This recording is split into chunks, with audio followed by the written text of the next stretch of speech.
So I'm trying to remove a broken stud from the head of this Massey Ferguson tractor. The stud broke when I took the water pump off to rebuild it, and unfortunately this is not going really well. Let me bring you in here and show you what we're dealing with. This right here is our stud. It has this plate behind it that is not threaded. Then it actually threads into the head of the engine right here. Now, as you can see from my leads here, I've actually welded a nut onto this stud and tried to take it out that way twice. Here's a clip of that happening.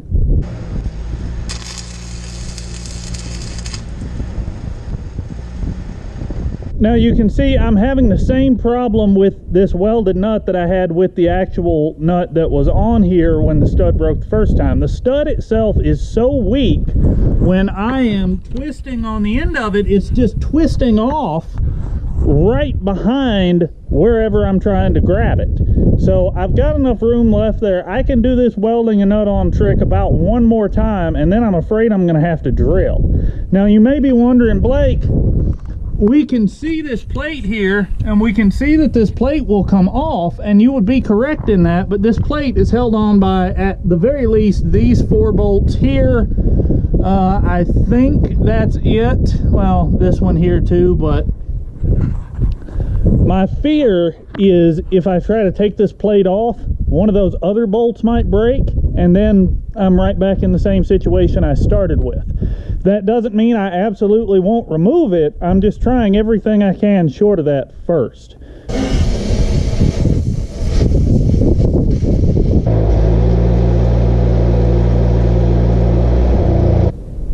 Oh, this is going bad.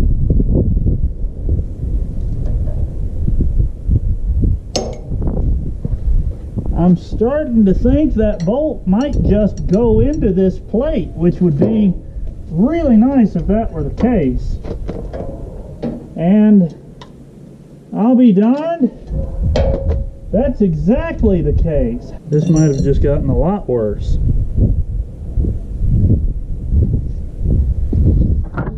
So I was under the impression this stud was just threaded through this plate into the head of the tractor, but that does not appear to be the case. No, this stud, the reason it would not come out is because it is apparently made into the back of this plate.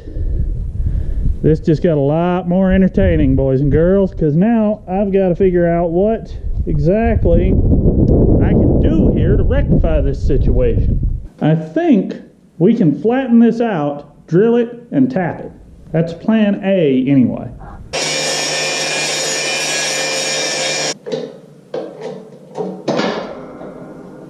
Okay, so what we have here is this was our stud, and you can see it's got this little like splined head on it that was pressed in right there. The hole in this plate is large enough for this to sit in and be recessed, so if I want to drill and tap this, I'm going to have to drill and tap probably a 7/16 hole, and the bolt is not going to fit through the water pump if I do that. My plan is to cut the head off this bolt, slide it in place, weld it from the back. It should work. Let's find out. You can see we've got our original pressed in stud over here, and then here is our new welded in stud. Alright, so I'm working on the water pump on the Massey Ferguson. I'm putting it back together. This is taking a while. As you guys can probably hear, the wind is blowing today a sustained 50 to 60 miles an hour. So that makes working in it an absolute thrill. But we got to do it. We got to get it done, because I've got these however many bales out here, close to 40 bales, and it's all been sold. Every bit of it is sold. The buyer is supposed to be coming to get it. He said he wants to get at least 1 truckload a day. So we're going to get this done so we have a way to load it for him.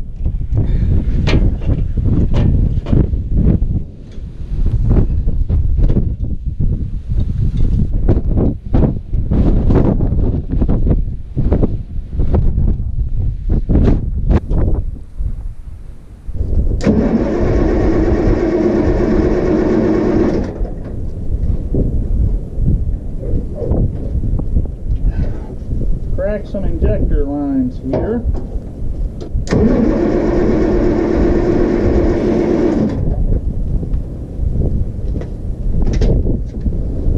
Dry. That's a problem.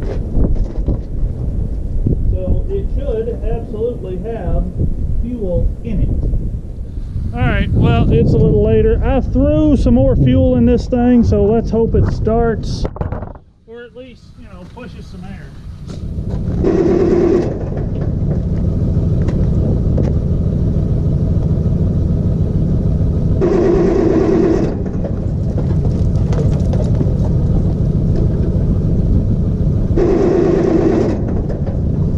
Oh, come on, baby. Don't fight with me.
This has turned into more of a project than I was really hoping it would. So for now, let's just say thanks for watching. Subscribe if you want to see how this one ends, and more later.